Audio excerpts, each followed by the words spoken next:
Hello बच्चों, मैं प्रवीण तिवारी। जैसा कि अभी जो मेरा लास्ट वीडियो था यूपी ट्रिपल एससी को फोकस करके मैंने नंबर सिस्टम पे कुछ ऐसे क्वेश्चन जो प्रीवियस एग्ज़ाम्स में आए हुए थे बनाया जा रहा था, तो उसी सिलसिले को आगे बढ़ाते हुए कुछ और बेहतरीन क्वेश्चन जो एग्ज़ाम में आए हुए हैं और इन्हीं पैटर्न पे आपको आने वाले एग्ज़ाम में क्वेश्चंस मिलेंगे भी करने के लिए, तो उसी सिलसिले को आगे बढ़ाते हुए आज का वीडियो मैं बढ़ाता हूँ। देखिए क्या होता है।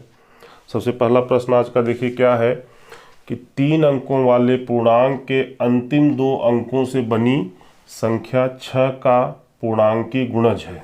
ध्यान से सुनिएगा कि 6 का पूर्णांकी गुणज है। देखिए ये पूर्णांकी गुणज हो तो मूल पूर्णांक सदैव निम्न में से किससे विभाजित होगा। आपके ऑप्शन दिए हुए 2, 5, 4 एंड 7। इनमें से ये निश्चित तौर पे ये इस प्रकार की जो संख्या बनेगी वो किससे विभाजित होगा, ये आपको ज्ञात करना है। ठीक है, तो सबसे पहले 3 अंक की संख्या कैसे बनाई जाती है ये देखिए। और उसके लिए क्या करना है आपको कि आपको इकाई, दहाई, सैकड़ा आता ही है। तो देखिए कि इकाई पे हम क्या लेते हैं, दहाई पे क्या लेते हैं, सैकड़े पे क्या लेते हैं। ठीक है, तो माना इकाई जेड, दहाई वाई और सैकड़ा एक्स।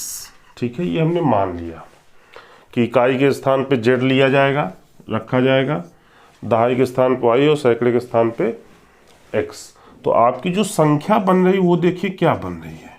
संख्या क्या बन रही है, संख्या आपकी बन रही है सैकड़े पे x है तो 100x, दहाई पे y है तो 10y और इकाई पे अगर आपने z रखा है तो z। ये आपकी 3 अंकों की वो संख्या बनेगी। यानी इकाई के अंक में 1 का गुणा किया जाता है, दहाई वाले अंक में 10 का और सैकड़े वाले अंक में 100 का गुणा करके आप संख्या को बना सकते हैं। ये आपकी 3 अंक की संख्या हो गई। अब प्रश्नानुसार देखिए क्या कहता है। प्रश्नानुसार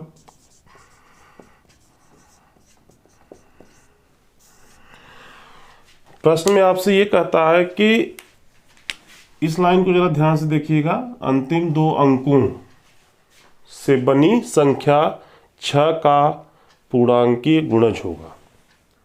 तो इसका मतलब ये हुआ कि इन दोनों अंकों से बनी संख्या, यानी ये दोनों अंकों से बनी संख्या 6 का गुणज होगा, यानी 6 का कोई मल्टीपल होगा। तो हम ये मान सकते हैं कि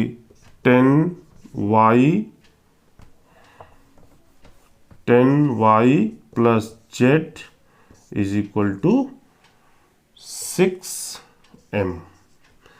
m कोई मल्टीपल है, m का मतलब गुणज यानी मल्टीपल। ठीक है, तब हमारा क्या हो सकता है, तब देखिए क्या होगा कि 100x प्लस 6m। हम ये लिख सकते हैं ना, इस 10y प्लस z के स्थान पे मैंने 6m रख दिया। ठीक है, ये रख लिया। इसमें देखिए 2 कॉमन लिया जा सकता है, तो जब हम 2 कॉमन ले सकते थे 50x प्लस 3m बचता है। यानी ये जो 3 अंक की संख्या थी इसको हमने इस फॉर्मेट में ले लिया कि चूंकि ये 10y प्लस जेड को 6m मान लिया गया है, तो यहाँ पे 10y प्लस जेड के स्थान पे हमने 6m कर लिया।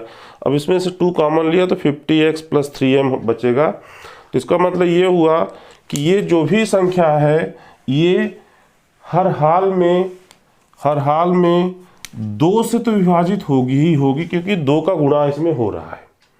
तो अगर इस संख्या में 2 का गुणा हो रहा है तो ये हर हाल में 2 से तो विभाजित होगी ही होगी। बाकी होगी नहीं होगी उससे कोई मतलब नहीं है, लेकिन ये जो हमारे ऑप्शन दिए हुए हैं इनमें 2 से निश्चित विभाजित हो जाएगी।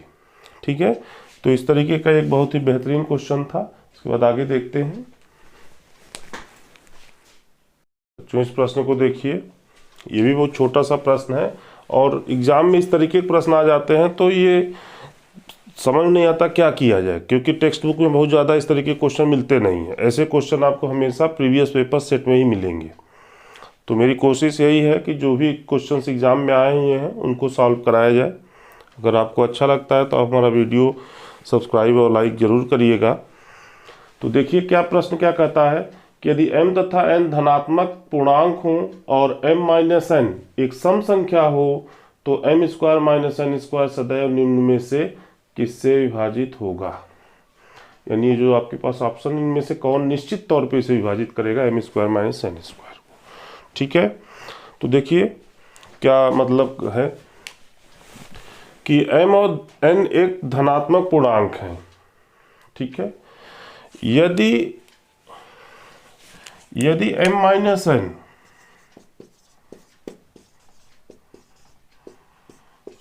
सम है तो m और n दोनों ही सम संख्याएं होंगी। तो m और n दोनों ही सम संख्याएं होंगी। ठीक है, दोनों ही सम संख्याएं होंगी।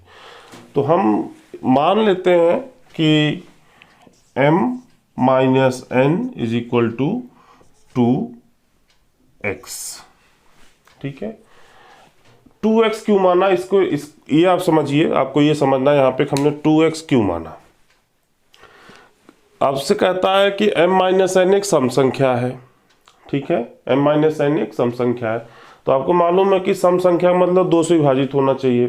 तो हमने 2 से अपनी तरफ से मल्टीप्लाई करके वो भ्रम या वो डर खत्म कर दिया कि m माइनस n सम होगी कि नहीं होगी। चूंकि हमने 2 से मल्टीप्लाई कर रखा है तो तय है कि m माइनस n सम होगी ही होगी।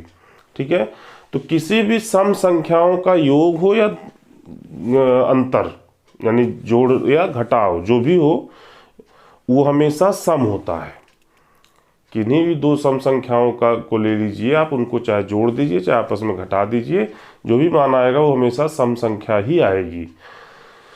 तो m माइनस n अगर सम संख्या है तो हम m माइनस n चलिए 2x मान लिया।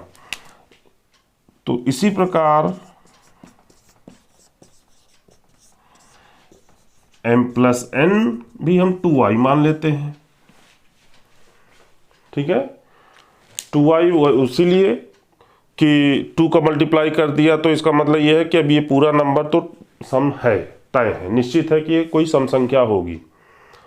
है, आपको सिर्फ ध्यान क्या रखना है कि अगर m और n सम है, m और n सम है तो उनका योग और उनका अंतर सम होगा। चूंकि यहाँ पे इसने कह रखा है कि m माइनस n एक सम संख्या है, इसका मतलब यहीं से तय हो जाता है कि m और n दोनों सम संख्या होंगी। इसी से हमने निष्कर्ष निकाल लिया कि m माइनस n अगर सम है तो m और n दोनों सम संख्या होंगी। तो ठीक है, m माइनस n मैंने 2x मान लिया, m प्लस n मैंने 2y मान लिया। अब ये दोनों क्यों माना गया ये देखिए, ये दोनों इसलिए माना गया कि आपसे पूछा क्या जा रहा है, आपसे पूछा जा रहा है ये m square minus n square किससे विभाजित होगा।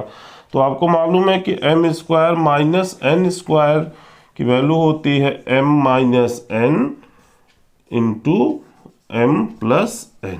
ठीक है, ये आपकी इसकी वैल्यू होती है। आपने मान रखा है m माइनस n 2x और 2y, ये आपका 4xy हो गया। ठीक है, यानी m square minus n square की वैल्यू क्या हो गई 4xy।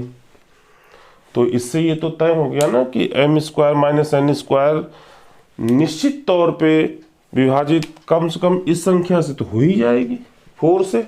यानी आपका आंसर जो है ये रहेगा 4C।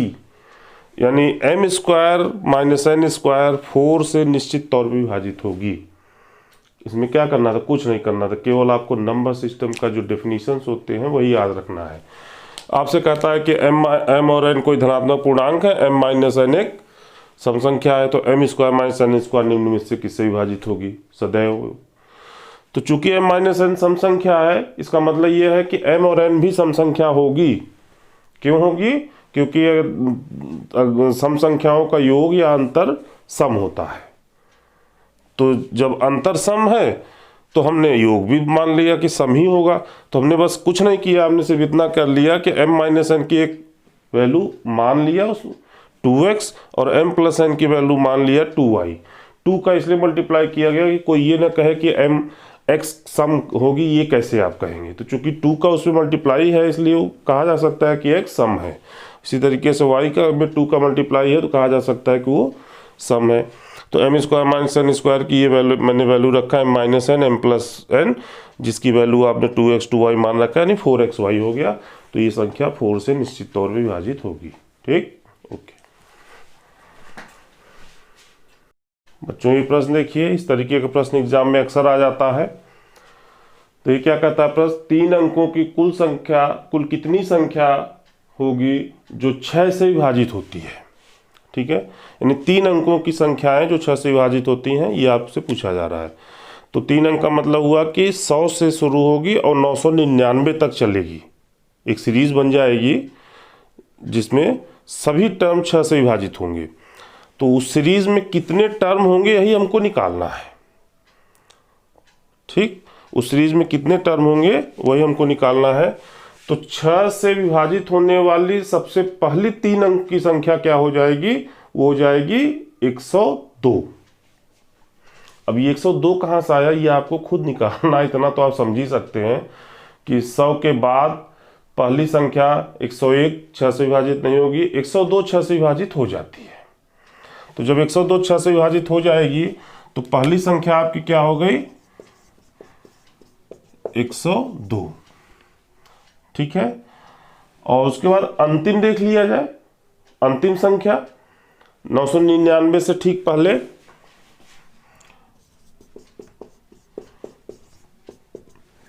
अंतिम संख्या आपकी हो जाती है 996, 996। ये दोनों संख्याएं 6 से विभाजित होंगी। अब इसके बीच में कितनी है यही आपको निकालना होता है। तो देखिए, आपको समानांतर श्रेणी का एक फार्मूला याद होगा, अगर पढ़े हो तो याद होगा, नहीं पढ़े हो तो कोई बात नहीं, देख लीजिए। L is equal to a plus n minus 1 d होता है। ठीक है, ये आपका क्या होता है, लास्ट टर्म, ये फर्स्ट टर्म, ये नंबर ऑफ टर्म्स और ये सर्वांतर यानी कॉमन डिफरेंस। तो यहाँ पे जो कॉमन डिफरेंस होगा वो 6 होगा, क्योंकि 6 से विभाजित हो रही है तो हर छठी संख्या 6 से विभाजित होगी। आप इसमें 6 जोड़ेंगे तो अगली जो 6 से विभाजित होने वाली संख्या होगी वो क्या हो जाएगी, 108। फिर एक और 6 जोड़िए तो 8 और 6 14, 114। इस तरीके से एक सीरीज बन जाएगी और अंतिम टर्म हो जाएगा 996। तो यहाँ पे आपका ये देखिए, ये आपका A है, ये L है और D का मान आपको मैंने बता दिया कि D इज इक्वल टू 6। ये मान आप इसमें रख दीजिए, आपका N मिल जाएगा, यानी 996 is equal to 102 plus N minus 1 D। ठीक है, तो N minus 1 D is equal to 996 minus 102। अब इसकी वैल्यू कितनी हो जाएगी, 996 माइनस 102, तो ये आपका हो जाएगा 894। 894, ठीक है, माइनस करेंगे 894। अब यहाँ से अच्छा D की वैल्यू देखिए हम अब रखने जा रहे हैं, यहाँ पे नहीं रखा था, कोई बात नहीं, यहाँ पे रख दिया जाए।